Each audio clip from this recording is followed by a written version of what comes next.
Olá, senhores, eu sou o Lion e este aqui é mais um vídeo. Então já começa dando like, se inscrevam no canal e ativem as notificações para o recebimento de novos vídeos. Se vocês perceberem que minha dicção tá um pouquinho ruim nesse vídeo, não se incomodem tanto com isso, tá? É porque eu tô fazendo esse vídeo aqui agora, mas eu tô com uma dor de dente horrível. Eu acho que é meu siso que deve estar nascendo, enfim.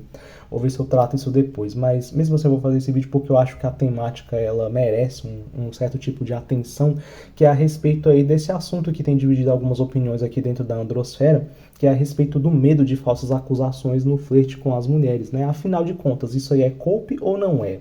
Então nós vamos destrinchar essa questão aqui de uma maneira mais detalhada, de uma maneira aí mais neutra, buscando encontrar aí a verdade aí das versões conflitantes a respeito desse tema.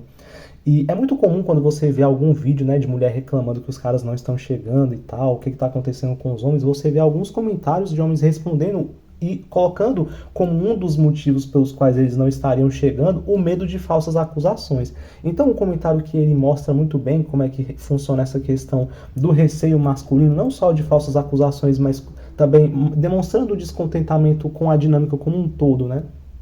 Então vou mostrar aqui como é que é esse comentário. Motivos: falsa acusação de assédio. São metidas a progressistas, mas exigem homens tradicionais. Lacração, militância o tempo todo. Tudo é gatilho. Qualquer coisa elas param de responder. Joguinhos de desinteresse. Exigem dos homens coisas que elas não são ou não têm. Desrespeitos disfarçados de brincadeira e etc. E no final, se o homem passar por tudo isso, ganha o quê? Algo que uma penca de cara já ganhou, muito provavelmente sem ter feito metade do esforço. Então, esse comentário aqui, ele elucida muito como é que é a questão. Você vê que uma pequena parte desse comentário é destinado à questão de falsa acusação de assédio. Então, mais de 95% aqui desse comentário foi feito aí para falar a respeito de que o suco não vale a espremida, entendeu? Então, dentre esses motivos estaria a questão da falsa acusação. Mas você vê que a boa parte desse comentário aqui é basicamente mostrando que, olha, você vai se esforçar e no final de contas você vai se esforçar, se esforçar, se esforçar, mas o principal descontentamento aqui está nisso, tá? O último parágrafo resume bem qual é o descontentamento dos caras, que é uma questão dos caras eles correrem atrás, comerem um pão que o diabo amassou muitas vezes, né, para conseguir uma cópula ou qualquer coisa do tipo, e saberem que para ele foi assim, mas que outros caras têm acesso à mesma coisa sem despender aí 90% do esforço dele. Então, esse tipo de comentário aqui, ele já resume a questão. O que permeia o imaginário dos caras, majoritariamente, é isso, né? Então, assim, mas vamos destrinchar essa questão das falsas acusações. Essas falsas acusações, primeiramente, é uma questão que eu vejo que é debatida de uma maneira um pouco vaga. Por quê? Porque a falsa acusação, ela existe em vários contextos. Então, por exemplo, existe a falsa acusação no âmbito jurídico, que é quando é formalizada uma falsa denunciação, geralmente, né, como maneira de retaliação, como maneira de sacanear o cara, de ferrar a vida do sujeito. E existe a falsa acusação, que é feita no âmbito social, onde simplesmente, às vezes, a mulher não gosta de um determinado tipo de atitude do cara, ou resolve, sei lá, se vingar do cara por algum motivo. Então, é muito comum, por exemplo, acontecerem falsas acusações aí em periferias, favelas, dominadas por traficantes. Você vê, uma hora ou outra, você vê um caso aí da mulher chegando lá pros traficantes, falando que o cara fez isso, aquilo, pedindo para os caras darem um corretivo no sujeito, e às vezes você vai ver o cara nem fez aquilo que foi informado pros traficantes, era só porque o cara brigou, vacilou com a mulher quis, como um ato de represália, ir lá e ferrar com o sujeito, acusando ele falsamente de uma coisa que ele não cometeu. Ou então, acontece muito também de, por exemplo, o cara ser mal interpretado, né? Então, por exemplo, numa dinâmica de flerte, agora já indo para esse âmbito mais que eu mais queria abordar aqui nesse vídeo, nesse âmbito de flerte ali em academia, em locais públicos, né? Tipo balada, locais propícios para essa dinâmica, o medo dos homens é de ser mal interpretado. E de ser mal interpretado, pode sim surgir uma questão de falsa acusação, onde, por exemplo, o cara ele vai ter que entrar numa dinâmica onde, se ele for um sujeito feio, aquilo que ele vai fazer tem grandes chances de ser interpretado de maneira perversa, tá? E aí, por essa má interpretação, é que pode surgir muitas vezes uma falsa acusação do tipo, nossa, aquele cara ali tá me olhando, eu não tô gostando do jeito que... Então ela vai sugerir que esse cara é um assediador, né? Geralmente é isso. Então, nesse contexto aqui, mostrado através desse comentário, a gente nota que o receio que os caras têm é da falsa acusação no âmbito social. Por quê que eu achei interessante esclarecer esse tipo de coisa? Porque muito quando se fala nessa questão de falsa acusação, eu vejo que muitas das opiniões divergentes vêm dessa falta de esclarecimento do que tipo de falsa acusação é que está sendo tratada, que é a falsa acusação jurídica ou a falsa acusação social.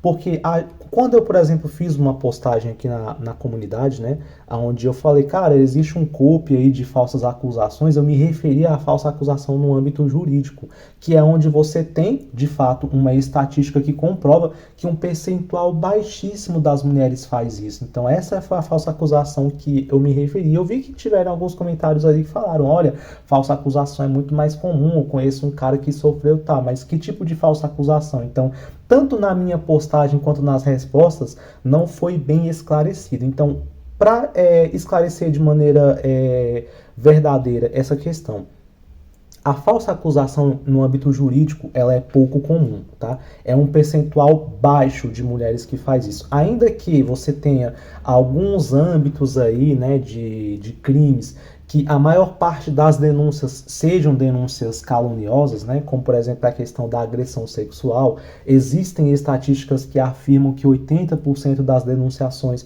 de agressão sexual são falsas. Ainda assim, se você for pegar esse número de falsas denunciações que acontecem e pegar o número total de mulheres, você vai ver que é um percentual baixíssimo, não chega nem a 1%, né? Talvez nem 0,5% do total de mulheres existentes que faz isso. Por quê? Porque falsas acusações, geralmente, no âmbito jurídico, né? Melhor dizendo, elas são facilmente descobertas. Existe toda uma investigação, existe uma questão aí de os caras fazerem um exame do corpo de delito, qualquer coisa do tipo, e fica facilmente comprovável aí depois de algum tempo. Por mais que o cara às vezes passe por uma questão toda de o cara ser preso preventivamente, o cara passa um inferno, geralmente, mas depois ele consegue provar a inocência. Então, a mulher que faz esse tipo de falsa acusação, ela fica marcada negativamente, entendeu? Ela fica marcada como uma mulher traiçoeira, e isso geralmente atrapalha ela em relacionamentos futuros, principalmente com caras aí um pouquinho mais espertos, caras de alto valor, que é geralmente o que elas procuram.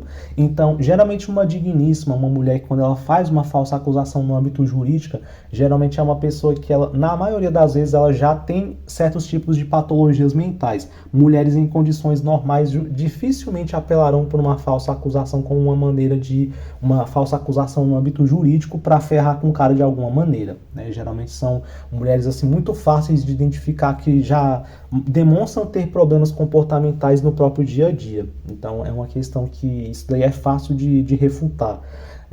Não é a maioria das mulheres que vai. Agora, a falsa acusação no âmbito social, ela é muito comum de acontecer. Muito comum, mas muito comum mesmo, assim. É uma coisa assim que tipo, a maioria absoluta delas fazem, tá? Igual eu já expliquei em determinados vídeos aqui do canal, que geralmente o maior terror que elas têm é o de sofrer julgamento moral.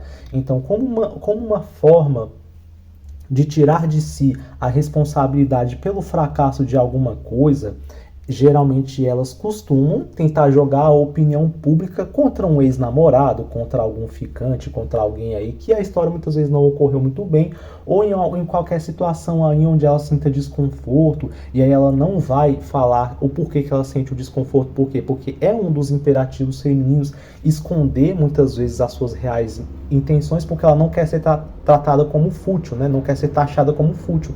Então o que ela vai fazer? Às vezes quando ela não gosta do cara porque simplesmente ele é feio, dependendo do contexto, se ela sentir que isso pode pegar mal, ela vai falar, nossa, aquele cara tá me olhando estranho. Por quê? Porque ela vai sugerir para as outras pessoas que ela sentiu repulsa a esse sujeito porque ela identificou alguma atitude ali nele perversa, algum tipo de coisa do tipo, nossa, esse cara parece ser um predador, parece ser isso ou aquilo, entendeu?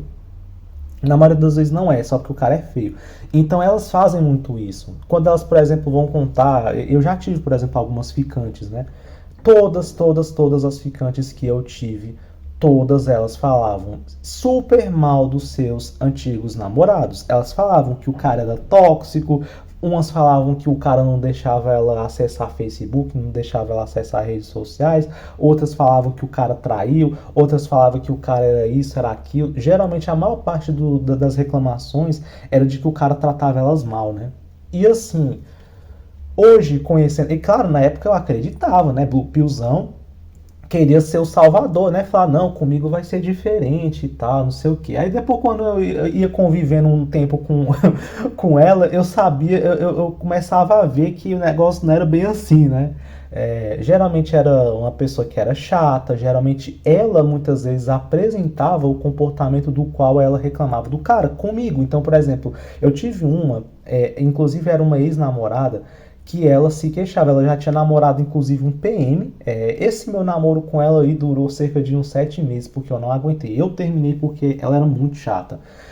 E ela justamente falava que esse ex dela, ele era maluco, ele era ciumento, ela não podia ficar, sei lá, tanto tempo, X horas, sem mandar mensagem para ele no celular, que ele ficava reclamando, e aí, onde é que você tá, não sei o que, falava um monte de coisa. E aí, quando eu comecei a namorar, obviamente eu fiquei comovido, falei, não, Carol, comigo você merece um cara melhor, você merece um cara de... como eu era tapado, né?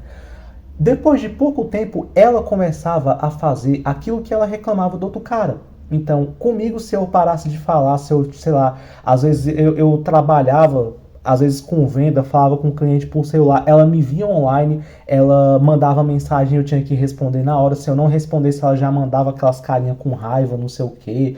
Aí depois ligava, perguntando por que eu não falei com ela, não sei o que. Tudo aquilo que ela reclamava que o ex-namorado dela supostamente fazia, ela replicava comigo. Então, assim, isso aconteceu várias e várias vezes, não foi só essa foi uma, né? Eu poderia fazer um vídeo inteiro aqui só relatando acontecimento por acontecimento, não só dessa minha namorada que eu tive, mas também de umas outras ficantes que eu tive também que fizeram a mesma coisa. Então a gente começa a perceber pouco a pouco que isso é uma tática delas, porque muitas vezes pode ser que o relacionamento dela com esse outro ex terminou pelo mesmo motivo, e provavelmente ela deve estar falando mal de mim, né? Ah, eu namorei com um carinha aí tanto tempo, mas não deu certo porque o cara era isso, o cara não falava comigo, o cara me desprezava, o cara vai falar alguma coisa comigo, entendeu? Vai falar alguma coisa de mim pro outro cara. Provavelmente eu devo estar sendo mal falado, né? Para algum outro miqueinho aí que está assumindo essas buchas.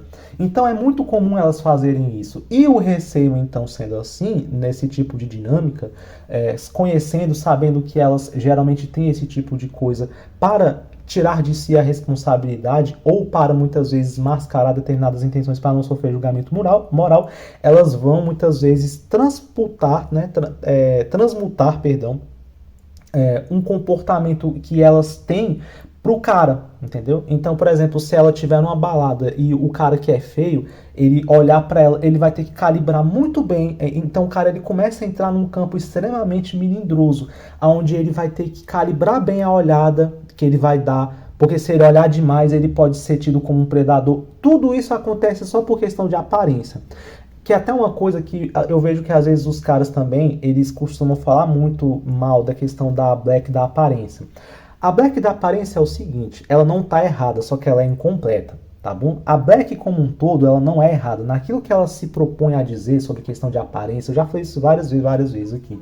Ela não está errada, só que ela é incompleta porque ela não explica a questão do fenômeno dos relacionamentos, abrangendo também a questão da atração feminina baseada na questão hibristofílica. A Black Pill, ela geralmente deixa desse tipo de coisa meio de lado. Ela foca excessivamente só na questão da aparência. E não é nem uma coisa nem outra. Nem a Black tá errada, porque só foca na aparência, e nem é só a aparência. Então, assim, as pessoas têm um pensamento meio binário, né? Então, eu sou o tipo de cara que eu compreendo a questão da Black na análise, mas eu não me restringo só a Black. Eu também levo em consideração outros fenômenos, né?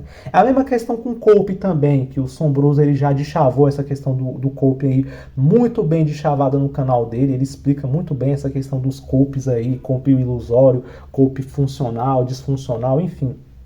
É muito boa. Então a Black também tinha esse defeito na relação dos Copes, né? Porque eles abordavam como Cope simplesmente uma vertente, que é a vertente negativa, a vertente ilusória e etc. Né? Não abordavam, por exemplo, a questão do Cope adaptativo, Cope funcional, Cope edificante, né?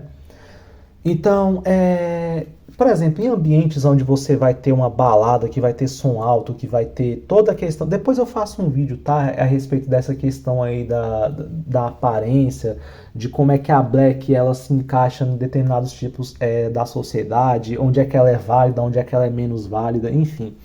Eu vou fazer um vídeo só destrinchando sobre isso, mas um pequeno resumo aqui nessa questão da aparência. Quando você, por exemplo, tá na balada, a Black canta ali. Por quê? Porque é um ambiente de música alta, é um ambiente onde fatores como inteligência ou coisas relativas à personalidade vão ser coisas que são mais abstratas, que denotam aí que necessitam de uma reflexão um pouquinho mais aprofundada, elas não vêm muito à tona. Então o que vai vir lá? A altura do sujeito, a aparência e o status. O cara vai ter que demonstrar através de uma roupa, né? Cordão de ouro, não sei o que. Instagram, o cara vai ter que mostrar lá, olha, eu tenho não sei quantos seguidores no Instagram que me segue de volta, papapá. Tudo isso são questões extremamente supérfluas. Então, assim, em ambientes assim, a Black vai cantar. Na escola também a Black vai cantar. Por quê? Porque as meninas ali de colégio, geralmente elas estão sendo sustentadas pelos pais, então elas não têm ali uma necessidade de correr atrás de um Betinha provedor. Então do que elas vão correr atrás? Dos caras que geram fortes emoções, cafajeste, enfim.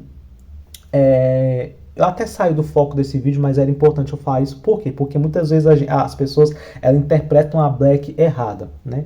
Então, resumindo, na balada, a questão da Black vai cantar. Então, assim, todo esse tipo de questão melindrosa do cara ter que calibrar o olhar é porque geralmente o sujeito é feio. Só isso. Se o cara for bonito, em um ambiente onde a Black canta com força, o cara dificilmente é quase zero, tá? É quase zero a incidência de falsas acusações de caras sobre caras bonitos ou que têm status. Então, quando o cara ele é feio, ele vai ter que entrar num campo minado, basicamente. Se ele for flertar com essas mulheres aí nesses ambientes, o cara vai ter que calibrar muito bem a olhada, o que ele fala. E isso, claro, com quase 99% de chance dele tomar um fora. Mas para ele só tomar um fora e ele não ser falsamente acusado, ele tem que tomar cuidado. Por quê? Eu já falei em um vídeo muito antigo aqui do canal a respeito de assédio, que geralmente quando as falsas acusações de assédio elas ocorrem, é porque geralmente a mulher ela tem uma má impressão do sujeito baseado na aparência dele, e aí ela vai pegar essa má impressão que ela teve e vai transformar isso em uma concretização de um ato que nunca ocorreu. Então, por exemplo, ela achou o cara feio, aí o cara olhou demais para ela. Ela vai transmutar esse desprezo pelo cara ser feio e transformar isso em o cara me olhou demais porque ele é um assediador, entendeu? Então basicamente é isso. Então, resumo, a falsa acusação ela é golpe. Se você for pegar a falsa acusação no âmbito jurídico, sim, é golpe. Agora, se você for pegar a falsa acusação no âmbito social, ela é verdadeira. Então, sim, o receio dos caras não chegarem em mulheres baseado em um dos medos ser o de falsa acusação é real. Entretanto, como mostrado aqui no próprio comentário, que eu vou mostrar aqui para vocês novamente, você vê que o principal motivo dos caras não chegarem é o cansaço pela dinâmica, né? Eu acho até que faltou uma coisa aqui dos caras sofrerem desrespeitos e humilhações, né? Por exemplo, quando o cara vai chegar, a menina olha pra ele com cara de nojo, eu acho que foi essa a única coisa que faltou, e eu acho que isso é uma das mais importantes. Então, o medo de falsas acusações existe, mas ele é bem pequeno. O que mais permeia o imaginário dos caras a respeito do receio de chegar é mais o cansaço e a questão do suco não valer a espremida, entendeu? Não é nem tanta questão assim de falsa acusação. Falsa acusação não permeia tanto assim o imaginário dos caras. Então, eu posso tratar isso como não sendo um golpe, tá? Porque ela existe, mas a falsa acusação no âmbito social, ela não permeia a maioria do imaginário dos caras, tá? Pelo que eu pude perceber. O que mais permeia o medo dos caras aí de chegarem no flerte com as mulheres é o medo deles serem humilhados e o medo de ainda assim, quando eles conseguirem alguma coisa, eles verem que depois que o suco não valeu a espremida. Por quê? Porque ele, como um cara sendo mediano, sub-5, pobre, trabalhador, assalariado, ele vai ter que penar para conseguir uma coisa que outros caras conseguiriam sem esforço praticamente zero, tá bom? Com esforço nenhum. Então é isso. O vídeo até ficou um pouquinho maior do que o que eu queria, mas eu precisei cavucar algumas outras questões, por isso acabei sendo um tanto quanto prolixo, né? Mas é isso. Resumo da ópera. Falsas acusações não são golpe, mas não é o principal motivo pelo qual os caras deixam de chegar, tá bom? Elas existem, mas baseado naquilo que a gente vê dos próprios caras se expressando, o principal motivo pelo qual os caras não chegam em mulheres na balada é o motivo de que o suco não vale a espremida, né? E nesses motivos onde o suco não vale a espremida, a falsa acusação ela permeia um pouquinho do medo dos caras, mas não é a minoria. O principal medo dos caras é de tomar fora, é de ser humilhado, ou é de, ao conseguir, ver que não valeu a pena. Então também tem esse lado. Então é isso, escrevam o que vocês pensam a respeito disso nos comentários e até o próximo.